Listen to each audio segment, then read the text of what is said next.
All right, class. Welcome back to Introduction to Philosophy. And of course, this week we're starting our discussion of a new philosopher, at least new to us. Now, the proper way to pronounce this philosopher's name is Rene Descartes. So the tendency is to say Descartes or something funny like that. But just spell the word day, spell the word cart, and read it back to back. Descartes. It's that simple. But it's okay. People forget all the time just because of the way it's spelled, that sort of thing. But Rene Descartes is the name. And we're going to go ahead and look at his Meditation 1, which of course you've done the reading questions too. Let's see. So this week I'll be sending you your first drafts as soon as I get them graded. And then, of course, once you get your first draft back from me, please email me your final copy. Within 1 week is the ideal, so I can give you a grade on that. And the semester is winding down. We have this set of reading questions, and then we have one more set, which I'm going to sign next week, but I'm going to let you turn it in the following week, just, uh, so you can have like a Thanksgiving break, get caught up on whatever you're not caught up on, and that sort of thing. Um, yeah, so that sounds good. And then the final will be 2 weeks after Thanksgiving, and you'll get a study guide and all that. And the final will basically be mostly on Descartes. Yeah, pretty much exclusively on Descartes, since the midterm and the first two essays, they were all on Plato, obviously. So the final is reserved for Descartes. Um, so yeah, I mean, I'll give you a study guide, but to tell you the truth, it's not going to look that much different than the reading questions, because all the study guide does is remind you of what you have to go study. So the best way to study for that final when it comes is probably just to go ahead and listen to the lectures again and write down notes and just think hard about the content. Ask yourself any questions you have and email those to me, and I'll clarify what I can, and that'll be that. Okay. All right. So let's begin discussion of Descartes, Rene Descartes' meditations, focusing on meditation one. All right. Okay. So Rene Descartes was a 17th century mathematician and philosopher. As a mathematician, he greatly advanced the study of algebra, and he is the developer of what is called the Cartesian coordinate system, which you may be familiar with with your math. Which you may be familiar with from your math classes. As a philosopher, he is famous for developing skeptical arguments which challenge the foundations of our knowledge, and for developing arguments which purport to prove that the human self is a non-physical mind which is distinct from the body.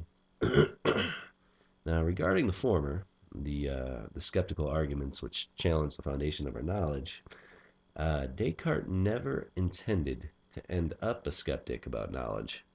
A skeptic is one who denies that we have much knowledge at all, but he does a better job raising skeptical challenges to our common sense beliefs about the physical world, especially, than he does responding to those challenges.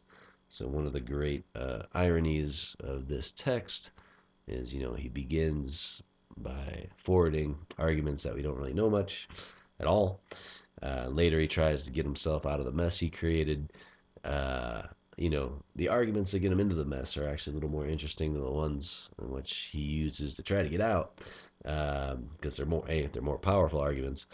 And yeah, a lot of people think he doesn't really get back out once he gets himself in. Um, that's not to say that his skeptical arguments are considered fully successful these days, but as you'll see, the assumptions that Descartes makes going into the arguments, just raises insurmountable difficulties for knowledge. I'll say a little bit about that as we go on. Okay. Now, the text which we are reading is called full title, Meditations on First Philosophy. You could think of first philosophy being something like foundational philosophy, the absolute starting point of philosophizing. And it's in this book, he attempts to prove that science rests on a firm foundation because we can trust our abilities to perceive, to think, and to reason. He also wants to prove that the mind is distinct from the body, and he also gives some arguments for God's existence. We will only be concerned with his first two meditations out of 6. There we find his skeptical arguments that we actually don't know much at all, and his arguments for what is called mind-body dualism. These arguments are so closely intertwined with one another that they actually can't be discussed separately. You'll see that as we go on. Again, later he tries to refute his own skeptical arguments, but we're not actually going to cover those responses. What we're going to do is use the skeptical arguments themselves just to learn a lot about what we usually take to be or commonly accept as our sources of knowledge. And we're going to learn a lot about sense perception. We're going to learn a lot about different subtypes of knowledge, the sources of knowledge, but in the context of a couple of rather extreme arguments that we don't know anything. So again, it's slightly paradoxical. We'll be using Descartes' text, which largely focuses on showing, at least in the early stages, that we don't know much. We're actually going to use that text to learn about knowledge. Okay, so now question 1 has to do with this notion, twin notions, indubitability and certainty. Okay, so actually I just messed up my little paper. There we go.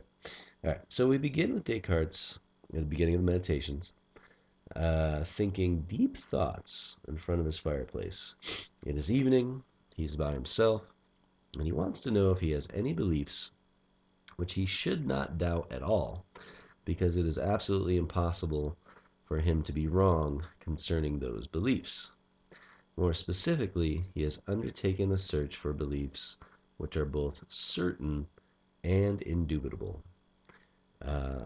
Let us deal with indubitability first, as it is easier to explain. Indubitability is a psychological notion which does not have much to do at all with the evidence we have for our beliefs. Once again, oh, sorry. Blah, blah. Okay, I'm going to start that thought over. Sorry about that. I lost my space in the written one. Okay, so indubitability. It's a purely psychological notion. It doesn't have much to do with the level of evidence we have for our beliefs. A belief is indubitable for a person only if they are psychologically incapable of doubting that belief is true. Now, many of our beliefs have this property because of how our mind/brain is wired. So right now, for example, you are reading or listening to this lecture, and you are incapable of doubting that this is the case. This is because we have little control over the connection between how the world appears to us to be and what we think the world is like. Hence, if you see a computer in your visual field, you can't help but think or believe that a computer is present. Indeed, even if I were to offer you $1 million to believe that what looks like a computer is actually a giraffe or a shag carpet, you would not be able to collect the money. Even if you were to take a few days off of school and meditate on the thought that there is no computer, only a giraffe, you would emerge from the situation incapable of doubting that the object before you, which looks like a computer, acts like a computer, is really a computer, not a giraffe. Now, the fancy term for this phenomenon is doxastic involuntarism. Doxastic simply means pertaining to belief. Our beliefs are largely involuntary in the manner discussed above. We cannot simply will ourselves to change our beliefs in a manner which is similar to how we can simply will ourselves to read a book or raise our arm. We only have very indirect control over what we believe. Sometimes we can change our mind on a topic by taking in new information about that topic, but even that is not guaranteed, as is evidenced by the fact that everyone is dogmatic about something. That something can be a political belief, a religious belief, a scientific one, or one about oneself. This is especially true regarding any belief that is important to us. Okay, so brief recap: indubitability. It just means if a belief is indubitable, you can't doubt it. You're psychologically incapable of doubting it. Um, yeah, so indubitable means basically undoubtable, incapable of being doubted. Okay, so still on question one. So Descartes wants to find beliefs which are indubitable, but more importantly, he wants to find beliefs which are certain. And it's this criteria of certainty that really kind of drives Descartes' project going forward. Okay, so certainty, as understood by Descartes, is a much harder term to define than indubitability. For one thing, it is important to recognize that his use of this term differs from our own. When one of us says we are certain, we usually mean that we are tremendously confident we are correct, as in, I'm certain that the Cardinals will not win the Super Bowl this year. How we use certainty is closer to how Descartes uses indubitable than it is to how he uses the same word, certainty. Descartes has what is called logical certainty in mind. A belief is logically certain for one if the evidence in its favor is so outstanding that one could not possibly be wrong about it. We will gain a lot more clarity about what is called Cartesian certainty. Cartesian is based on Descartes' name. When we examine his skeptical arguments, it should be noted that Descartes defines knowledge in terms of certainty. He thinks that only beliefs which are certain for one are items of knowledge. It should also be noted that he is wrong about this. We actually know a lot of things which have some possibility of being wrong. Um, for example, I know that I will live in Flagstaff, at least through November. November is coming up pretty quick. Or December, sorry. Even though there is a tiny probability that I could die before the end of September or unexpectedly move, the odds of these events occurring are small enough that as long as they don't occur, my belief that I will live in Flagstaff through December is an item of knowledge. So, whereas Descartes is what is called an infallibilist about knowledge, we are all more or less fallibilists. Knowledge for us is something like well-evidenced true belief, whereas for Descartes, knowledge is absolutely certain belief. And it's actually, the reason I mentioned that is it's because he defines knowledge in terms of certainty. You can only know an idea is true if there's no possibility, if you have no possibility of being wrong about it. That actually makes it pretty easy for him to show that we don't know much. He's kind of loaded the deck in his own favor by stating such high standards for knowledge. Now, it's actually harder to argue for skeptical conclusions, the conclusion that we don't know much, if you have a more realistic criteria for knowledge. Um, all right, so yet we can still learn quite a bit, and it's still an interesting result to see how little of even what strikes us as absolutely obvious is certain. That's actually a good thing to learn about. And again, as we go through these arguments, we'll learn quite a bit about sense perception, quite a bit about the various sources of knowledge, and other worthwhile topics. Okay. Now, so Descartes is on the hunt for beliefs which are both certain and indubitable. He uses what has come to be known as the method of doubt in order to discover these beliefs. He more or less wants to take his common sense beliefs about the world, such as I'm now typing on a computer, the physical world exists, other humans exist, memory can be trusted, and 2 plus 2 equals 4, and see if he can find a reason to doubt that beliefs such as these are true. Now, even though I have phrased his project in terms of finding a reason to doubt, what he really does is he finds a reason to doubt various beliefs are true by showing that the evidence for them is not certain. So his project is to try and doubt any belief which lacks this property of certainty in order to discover if any of them have this wondrous property and hence should be trusted absolutely. So again, it's certainty more than indubitability which drives his project. Once he discovers a belief is uncertain, meaning our evidence for it isn't so good we couldn't possibly be wrong about it, he declares that this is something we don't know, and that's kind of his goal, to figure out if there's anything that we do know with certainty. Now, he doesn't want to spend his time calling his beliefs into question one by one. Rather, he wants to identify the main sources of his and our beliefs and show that each of these sources, or at least most of them, are not perfect and that our beliefs generated by those sources could be wrong. So let us now discuss the main sources of human belief. There's sense perception, what we see, touch, taste, feel, and smell. There's introspection, which is our ability to know what we ourselves are thinking, imagining, deciding, and other events internal to our own mind. There's memory, which gives us knowledge of the past. There's testimony, which gives us knowledge about other people's thoughts and experiences. There's conscience, which helps us discern good and evil, right and wrong.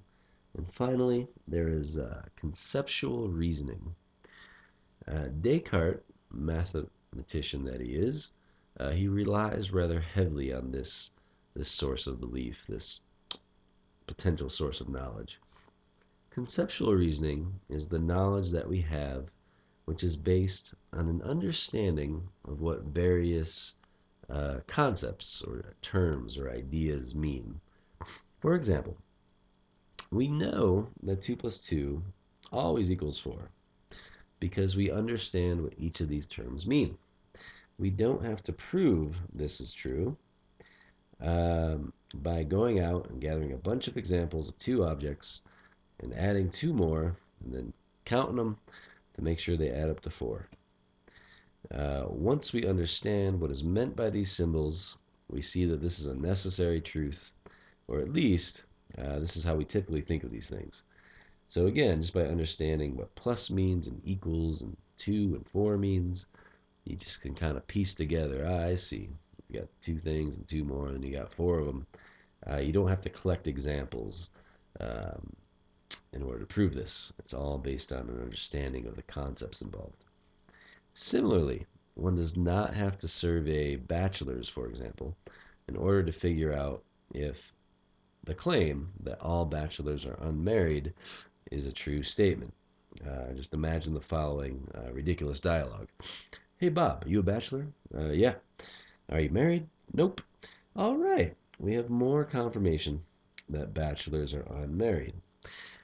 Notice that this surveying is completely unnecessary, as our knowledge that no bachelor is married is grounded in an understanding of the definition of bachelor, not a survey of such people.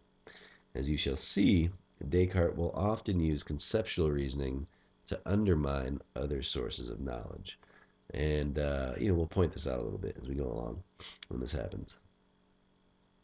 So having listed these sources of human belief, these potential sources of knowledge, it is worth noting that Descartes focuses on undermining sense perception first and foremost by showing that it is always possible that we are wrong about the beliefs which we base on sense perception.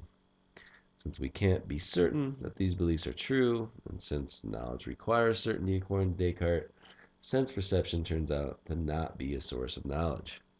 You might recognize an echo of Plato's claim that knowledge is only of the forms in this thought.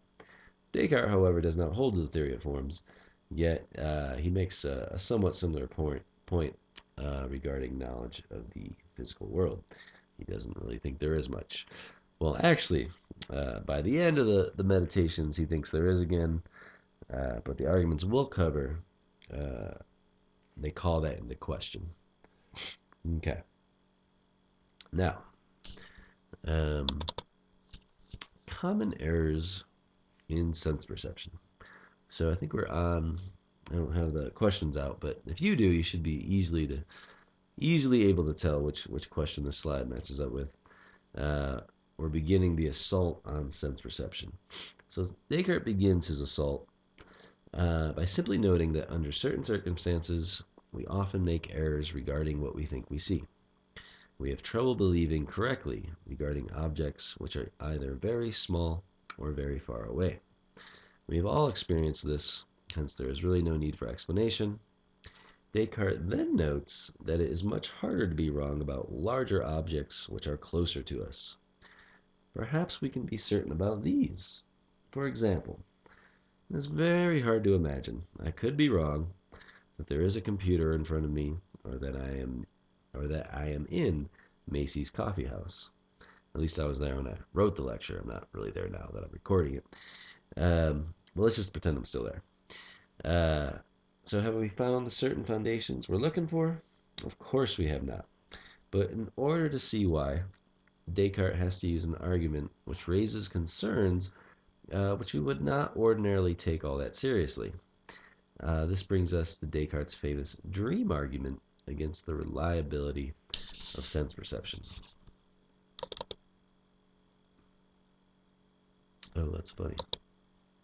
So what I did was I took an old slideshow thing and I deleted all the stuff and put in the new information for this slide, but I forgot to delete one of the old ones, so you just saw a glimpse of a Plato slide, but that's okay.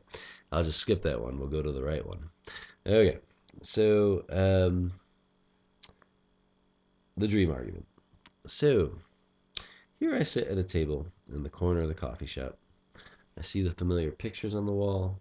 I'm listening to Muse on YouTube as I type. If you don't like Muse, that's okay. You can go ahead and laugh to yourself. In any case, there's a beautiful woman at the table to my right. There's an older gentleman with a beard just in front of me and much farther to the right. Food is being served. Now, how is it possible that I couldn't know that this is happening? How can I not be certain about this? Well, I have had very realistic dreams in the past. Dreams where I am doing ordinary, everyday things, such as sitting in a coffee shop, surrounded by rather ordinary strangers. When having these dreams, I have thought myself awake. Maybe I'm having such a dream right now. Notice that if I were, I would think that I'm actually in the coffee shop, and I'd be wrong about that. So here's a formal statement of the dream argument. Premise 1. If I know, for example, that I am typing in a coffee shop, then I am certain that I am not dreaming that I am. Premise 2. But I'm not certain that I'm not dreaming this. Therefore, conclusion, I do not know I am typing in a coffee shop. So again, the idea is, since knowledge requires certainty, if it's even possible that I'm dreaming right now, as opposed to being awake, then I don't know that what I think I'm perceiving is really the case. And again, since we've all had rather ordinary dreams before, how exactly does one go about proving that one is not having such a dream right now? Indeed, when I discuss this argument in live classes with students, we usually spend a good portion of the class period, sometimes 30, 40 minutes, and I just ask them to prove they're awake. You too will get a chance to do this on the discussion board.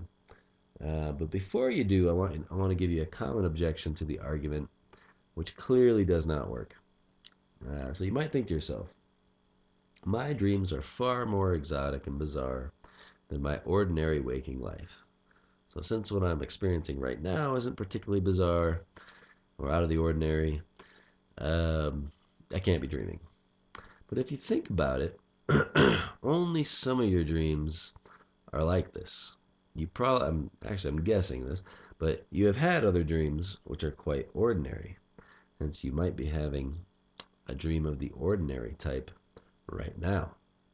Furthermore, even if you do insist that all of your past dreams have been of this kind of bizarre, exotic type, it does not follow that this is not your first non exotic dream. Hence, you still haven't escaped the argument. It is also worth noting that it is possible that you are dreaming as opposed to remembering that all of your past dreams have been extraordinary. So maybe that thought's just part of the dream too, and maybe it's not real memory, so maybe it's not even accurate. Okay.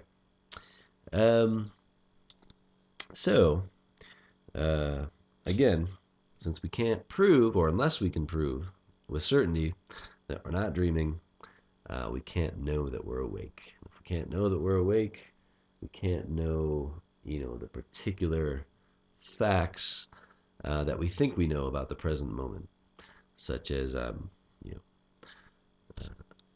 giving a lecture at the moment or something like that. Okay. Now, Descartes then proceeds to note some limitations on the dream argument. And these are interesting because we learned a lot about where our concepts and ideas come from.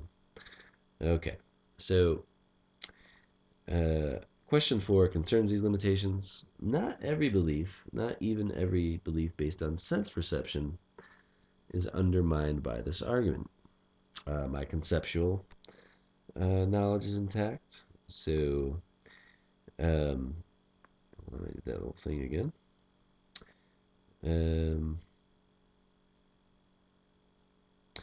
Even if I'm dreaming 2 plus 2 equals 4, or dreaming that the sum of the interior angles of a triangle add up to 180 degrees, I still know that these are true, because those are still facts. Even if they're dreamt facts, they're still facts.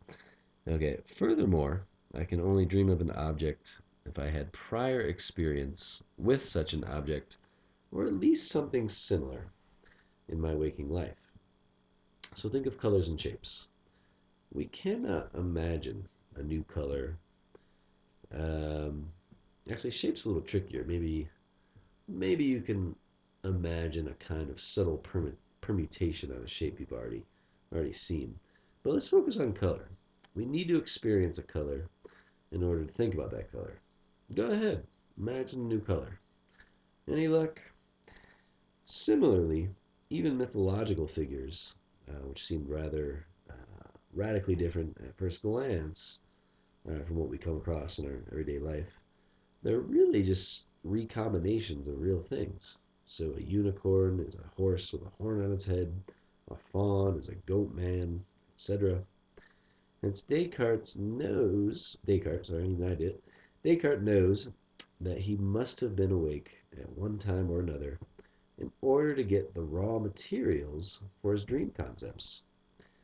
Hence, our very general knowledge of the world remains intact.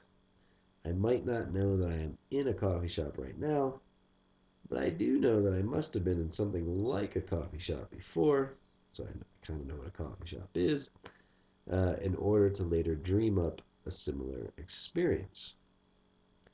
So, Descartes thinks that we gain all of our basic concepts through experience. So even though we could be dreaming right now, for all we know, we couldn't have always been dreaming because we needed to have been awake in order to get the concepts that we dream with. So the fancy name for the claim that we gain all our concepts through experience is called concept empiricism. So until you have seen, touched, tasted, felt, or introspected something in your waking life, you just lack the concept of that thing. The philosophical debate over whether such an idea is true is referred to as the debate over innate ideas. An idea is innate if you can have it without having experienced something like it. Um, so yeah, so most philosophers, I think that's a safe generalization, think there are no innate ideas. Um, that's not to say that there aren't innate tendencies to form certain beliefs and have certain ideas early in life, but without experience, the idea is um, we just couldn't really have any rich concepts to use. Okay. Um, that's about all we'll say about that debate, but that's okay. So again, in relation to the dream argument, it disrupts my knowledge of particular present facts because I could be dreaming those facts, but it doesn't disrupt, at least not quite as badly, our general knowledge of the world. So I don't know I'm in a coffee shop, but I do know that at least something like coffee shops exist, so on and so forth. Now, if Descartes is, oh yeah, so let's flip the slide. This one's called We Are Always Watching Television. You'll see why in a minute. So if Descartes is to fully undermine knowledge based on sense perception, he has to use an even more extreme argument than the dream argument. The argument he uses is sometimes called the evil genius argument, and sometimes it's called the evil demon argument. This is because the evil genius in question that the argument utilizes is more or less a very powerful and deceptive supernatural being who is evil in the specific sense of being deceptive. Now, if you have seen the movie The Matrix, you already have a rough sense of Descartes' evil genius argument. They're similar ideas, actually. Now, before stating the argument, the evil genius one, of course, I want to state some facts about sense perception, which the argument relies on. So here's an example. Last weekend, I watched a basketball game on television. Well, actually, my computer, but it does not matter. When asked by my wife, Natalie, "What are you doing?" it was equally appropriate to respond watching the game as it would have been to respond watching television. This is because even though the game was far away in Oklahoma City and I was in Flagstaff, there was a clear sense in which I was watching the game by watching television. Light and sound signals were beamed from the game via satellite to the TV, and the images on the screen were more or less mirroring what the live players were doing on the court. Hence, I indirectly watched the game by watching the images on the screen, which accurately represented the players. Now here's the kicker. Notice that in order to watch the television itself, something further had to occur. Just as light and sound waves made their way from the game to the TV, light and sound waves also made their way from the TV to my ears and retina. I then formed an image in my mind of the TV, which contained images of the game. Hence, just as I can view a game indirectly by watching it on TV, I actually also view the TV itself indirectly by interpreting the incoming information taken in by my ears and eyes. The point generalizes. I sense perceive everything in the world by interpreting the light, sound, olfactory, and tactile stimulus which my nervous system receives. I am only ever directly acquainted with the images, sounds, feels, etc. in my mind, but my mind kind of fools me by making it look like I'm experiencing objects in the world more directly than I am. So, for example, right now across the room is a picture of a woman holding an orb of light. It is over there and I am over here. Light travels across the room and I get an image of that picture in my mind. The picture in my mind, the picture my mind generates, rather, is three-dimensional, and it certainly does not feel like a mere mental picture of the actual picture on the wall. Yet, it is. I mean, just think about it. Light hits your eye. Uh, This causes a series of biochemical reactions, and your mind produces an image of the world. But again, it's 3D, it's realistic, so it doesn't seem like an image. It seems like you're viewing the world directly, but clearly, upon reflection, what you're directly acquainted with is merely the content of your own mind and not the world itself. This is why hallucinations are possible. When a hallucination occurs, the part of your brain that produces realistic pictures of the world is stimulated, but not by an object in the external world or the physical world.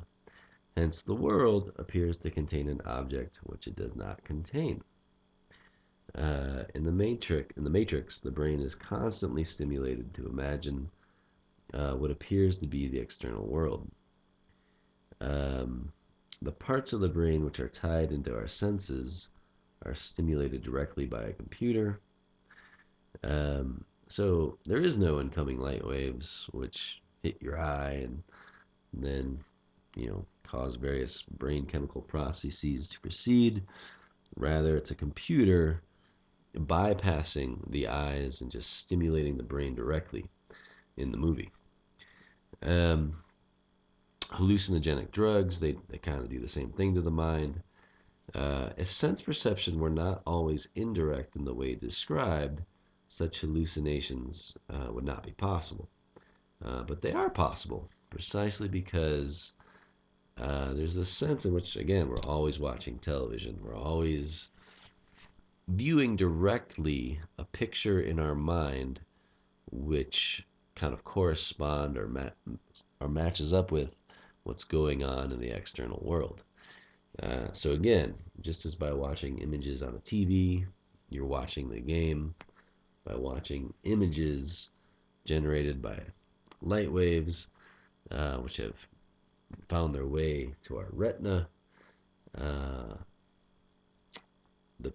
we get a picture, and that picture matches, at least, when things go right, what's actually going on in the world. So we see the world in this very indirect way. And these are the facts about sense perception that Descartes is kind of playing off of.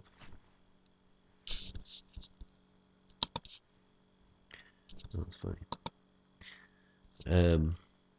Another slide slipped in there. Pretty humorous. So the evil genius argument stated.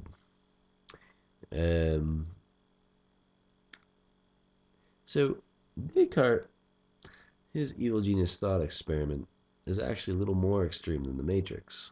Because at least in the movie, one has a body and a brain which is hooked up to a computer.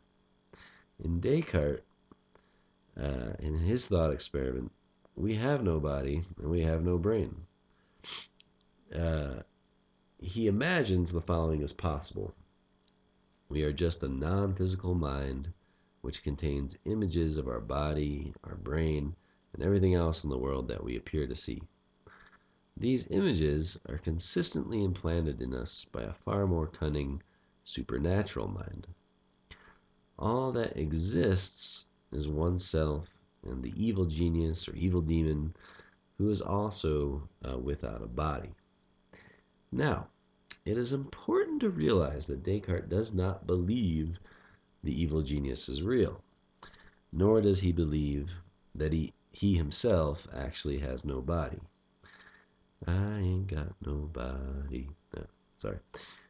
So his point is that it is possible that the evil genius is real, and it's possible that he has no body. Again, the mere possibility that this theory is true destroys our certainty and hence our knowledge that the external physical world and indeed our own bodies are real. This is Descartes' point. We cannot be certain of any sense-perceived physical reality because it could possibly all be an illusion implanted in us by a kind of deceptive divine figure. Hence, we must look elsewhere than sense perception for the certainty which we seek. Here, is the formal statement of the argument.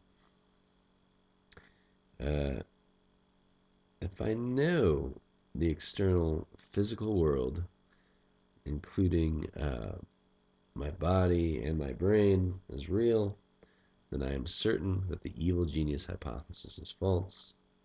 But I am not certain that this hypothesis is false. Hence, I do not know that the external physical world, including my body and brain, is real. So that, in a nutshell, uh, is the argument. Two premises and a conclusion. Again, since knowledge requires certainty, and it's even possible that there's just me existing as a non-physical mind and a evil genius existing as a non-physical mind who can manipulate my own, since I can't absolutely rule out that possibility, then I can't be certain that the physical world is real, which means I don't know it's real, given the way Descartes has defined knowledge. Okay. All right. So, congratulations. You've just experienced Descartes. And go do those discussion board questions. And I'll talk to you soon. Email me with any questions, comments, jokes, so on and so forth. All right.